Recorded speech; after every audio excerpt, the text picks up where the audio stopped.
Hey, I'm Kevin. That's Coconut.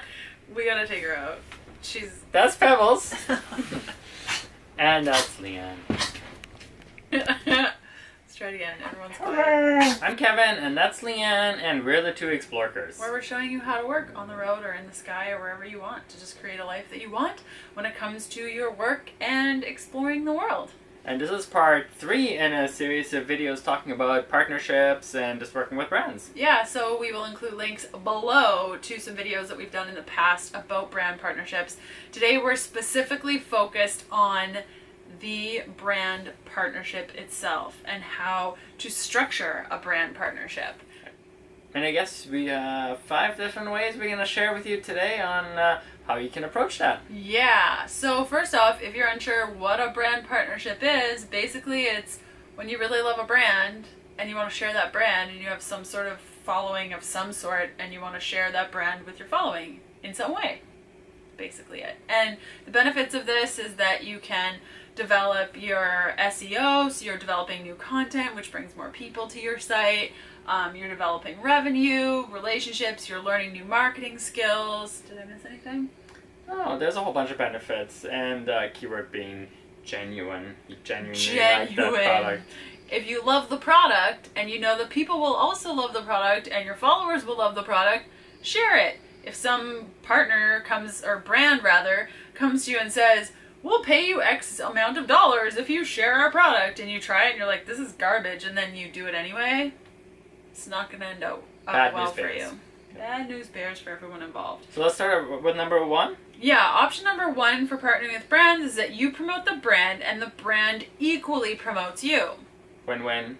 Both people get exposure. Yeah, it's really great if you are new to the scene and you just want to learn how to partner with brands in a way that feels great.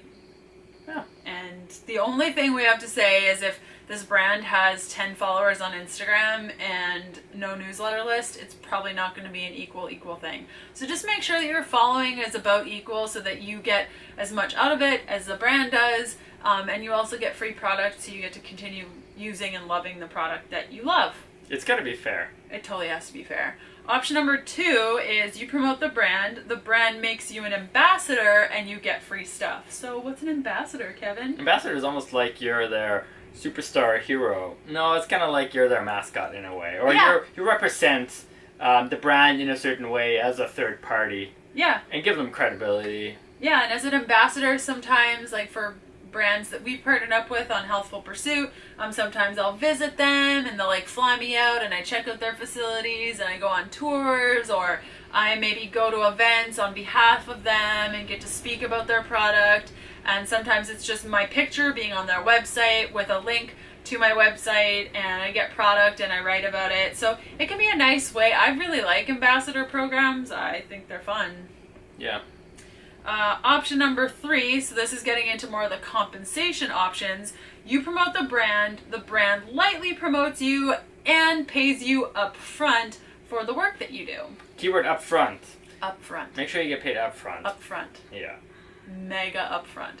So the brand will give you product, you will write about it, you will share it, you will make videos about it, and then they pay you for the work that you do. And that's usually an amount that you decide on beforehand. So whether it be like 10 blog posts, 3 newsletters, they pay you for it up front, you do all the work, and then they lightly promote the stuff that you put out there. So if you read a blog post on the 10 reasons why I love this microphone, they'll probably share that post on their Twitter, so it will generate more traffic for you, and it's a win-win for them too.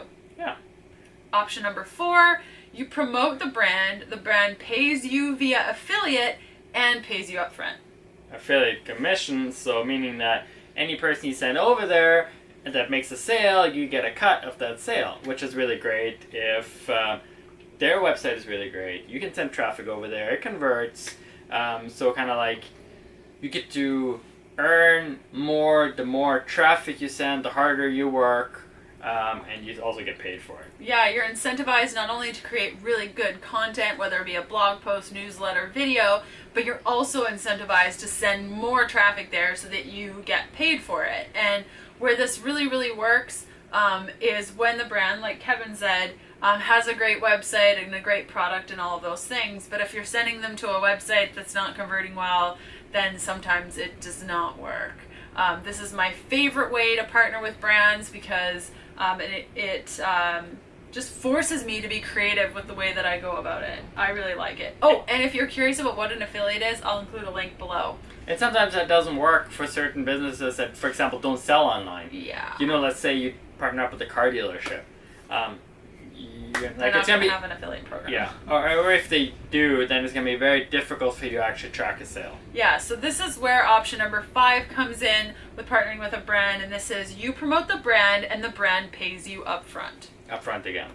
Upfront. So sometimes, especially when there are bigger partnerships that go over like a year or 2 years or something bigger, you know, maybe it's a quarterly payment for. But once you trust them. Yeah, based on a contract. Once you trust them. Can you tell we've had problems in the past with this? Well, it really sucks because you spend all this time, you set up, you prepare, you write, you pay people, you do all these things, and you kind of like your end of the bargain, you fulfill. Wah, wah. Yeah. Yeah. So with option number 5, you may have less creative control with this one. I find that brands specifically where you do a service and they pay you up front, usually it's that they might be telling you what to do, how to write it. So just be wary of that and keep that in mind because I do not like partnerships like that. I like to have full creative control because it's my voice, it's my business, and people that follow you trust you immensely. So everything that you say, you have to be very careful with the way that you say it, because if you say it the wrong way or you promote the wrong thing or they try it and they hate it, they're probably going to stop following you. And that to me is so much more important than making a brand happy. And it's not really about the followers, it's more about letting people down because at the end of the day, everything that we share on Explorking or Helpful Pursuit, anything like that, our goal is really to help other people because we've been successful in our lives by helping others, and genuinely helping others, and that's kind of like our goal, just to kind of seems to be the winning formula. Yeah, help people. Help people, and then it'll come back to you. Totally. So in order to partner with brands, so those are kind of the 5 options. But in order to partner with brands, when a brand, what is that? It's a knocking. When you knock on their door. When you knock on their door, or they knock on yours, you need one thing, and that is a media kit. A media kit, think of it like an online resume that talks about how awesome you are, with lots of pictures and colors and fun things. So we will link below to the blog post for this video where we go through the steps on how to create a media kit, what should be in the media kit, what that is, how to do all the things. Yeah, and make sure that you really pay attention to quality, spelling. Yes. Don't use a million colors. So be very mindful and look at some examples. It's very important. It's your resume. So everything matters. So go into Google Docs or Microsoft Word, for example. You can design in there, but be very careful that everything is the same font, really nicely, and export to PDF. But like Leon said, we'll include everything down below and in the blog post. So we've kind of chatted a lot about like how to create a successful brand partnership. If it's your first go with things, you might want to try it just for a month to make sure that the brand that you're working with works and that you like working with them and that you guys create awesome content together. Another thing is being paid up front. That's a big one. And you really, really, really have to look at it as more than just a paycheck, because when you look at it like that, bad things are going to happen. That's just been our experience of we just go with what feels right and what people want. And we'll include a list of things in the blog post, again, down below, so that you guys can get a feel for what we've learned about brand partnerships and how to build a successful brand partnership. I think I included about 10 points. And there's also a piece to brand partnerships where you actually have to maintain the relationship. This is just like having a friend. If you just like take your friend out for dinner once a year, you probably won't be really close friends. And if they have to decide who to invite to a dinner party, it's probably not going to be you because you don't really talk to them. So it's important to maintain that brand relationship. Listening to your people is a big one. If people want a specific thing that you're not talking about, or your partner facilitates that need, but you're not writing it in that way, you're missing a huge opportunity. So the first one is listening to your people and communicating with that brand to be like, hey, my people are saying this. How do we make that work? How can our partnership change to allow that to happen? You always pass on the information, but don't be disappointed when your partner just doesn't have the resources or the cycles to get to it. But it's really important to do pass it on because it builds that relationship and that honest communication between you two. Another thing is going to shows where your partners are. So even if they're already your brand partners and you guys are doing great things together, it's always awesome to go to places where they are, to hang out with them or just have a quick chat. We go to shows every year just to kind of hang out with our brands. And trade shows, conventions, awesome. Yes, events. So great. When you meet face to face, just magic things happen. It's great. Yeah. Coordinate monthly or bi-monthly calls. Calls do that. It's great. Just to be like, hey, am I doing okay? Can we change things? How did that campaign do? All those things.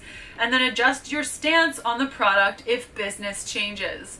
We've had to drop a couple of brands because it just goes under new ownership. Change ingredients randomly. And then it's like, okay, peace out, because people aren't going to like this. It doesn't align with my values. So don't be afraid to drop a partner if it's just not working anymore. And it's nothing personal either. If a brand needs to change the ingredients in a product, they probably do it for a certain reason, maybe to save on cost or whatever that is. It's nothing personal. It just is what it is. And if it doesn't align, then it doesn't, and you just got to move on. So that's kind of brand partnerships in a nutshell, but we'll include a lot more details down below in the blog post. Yeah, we like blog posts. We do like blog posts. So should you. So should you. So yeah, there you have it. Another video for y'all, and we'll be back next Sunday with something. Yeah, something cool. Okay, bye. Until then, bye.